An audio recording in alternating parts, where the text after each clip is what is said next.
Good morning friends and welcome to the pre-market view. We've seen some weakness across global markets. So US markets were down about 0.6 to about 0.2% as there are fears that what could be the possible Fed action over the next 2 or 3 weeks depending upon the outcome of the job data over the next probably 1 week or so.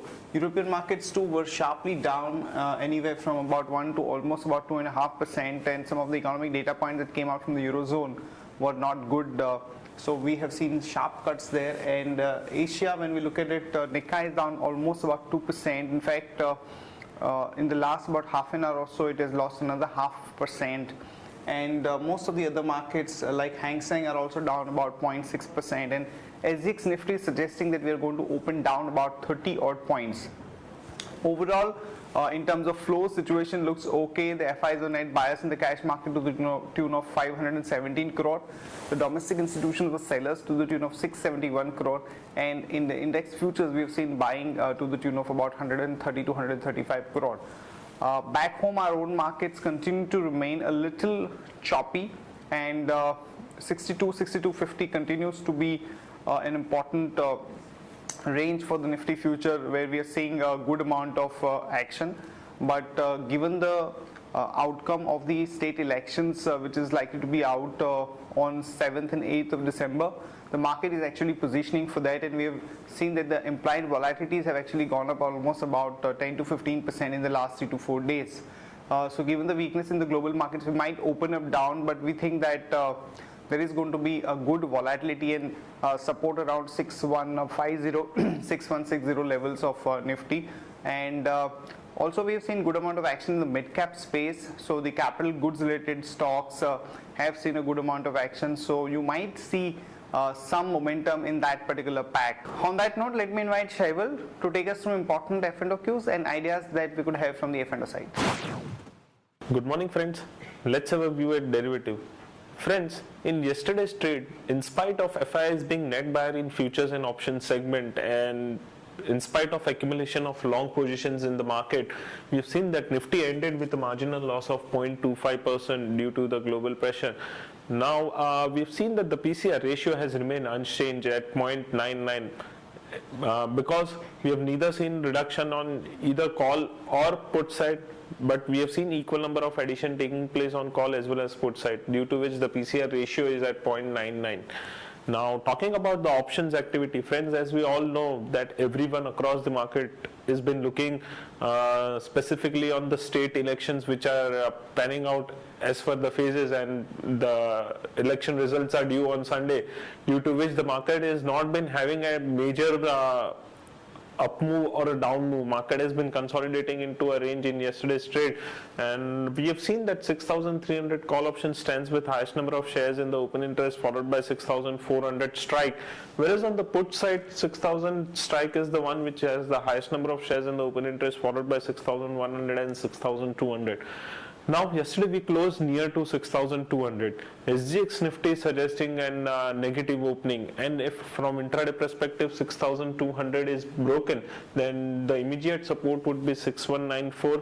The resistance for the day would be 6,250 and 6,280, and positional basis we continue to maintain a support at 6,214 on closing basis. As I said that the FIs were net buyers in futures and option segment. Yes, I agree that the activity in the future segment is bit lower, but on the options front they have added around 1356.16 crore net addition of rupees. We have seen net addition of this much of rupees, which has been clearly indicating that this positions might act as an hedge, or this might be an hedge position.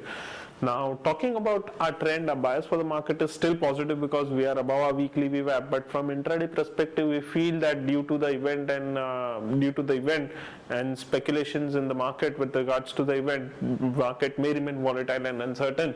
And from intraday perspective, Exide industry is looking weak, so one can go short by maintaining a stop loss of 115 rupees and 60 paisa. Thank you.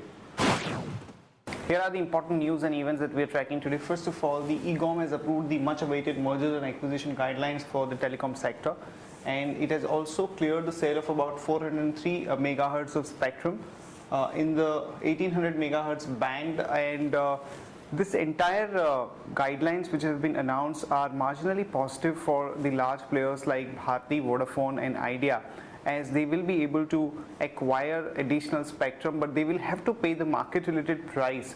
So it's a marginal positive for Bharti and Idea. In another important development, India could allow the captive coal miners to sell surplus coal to steel, cement and power producers in a move that could challenge the monopoly of the public sector company Coal India Limited. So this is definitely a bit of a negative for Coal India and for positive for some of the companies which own the captive coal mines. Now Titan is looking at expanding its product range to helmets, and it's likely to foray into that 400 crore market under the Fast Track brand, which is likely to be priced between 1495 to about 3495. And Hero MotoCorp has announced a JV with Magneti Marelli for power trains, and both the partners will be investing in the JV, and a total amount of about $8.5 million is what they are looking at investing at this point of time. Reliance Industries and BP combined is leading the race for picking up a 25% stake in Gujarat government's planned LNG import terminal at Mundra. So positive news for Reliance Industries. And Economic Affairs Wing has attached Jignesh Shah's properties shares. So they have attached about 1.19 lakh shares belonging to him in FTIL, which is worth about 178 crore, and his house property also has been attached. US FDA has disclosed its contents of the letters that was issued to Wockhardt Limited, where they have said that the company has not been able to give a proper response, or there was a lack of sufficient corrective action on the part of the company, and they have also directed them to conduct a global assessment of its entire manufacturing process. So a bit of negative for Wockhardt Limited. Coming to the stock specific ideas, GMR has decided to sell Amco Energy Limited, which has recently commissioned about 600 megawatt power plant. In its exercise of deleveraging the balance sheet, the company has been able to do well, so one can go long with a stop loss of 20.50 and a target of about 22.5.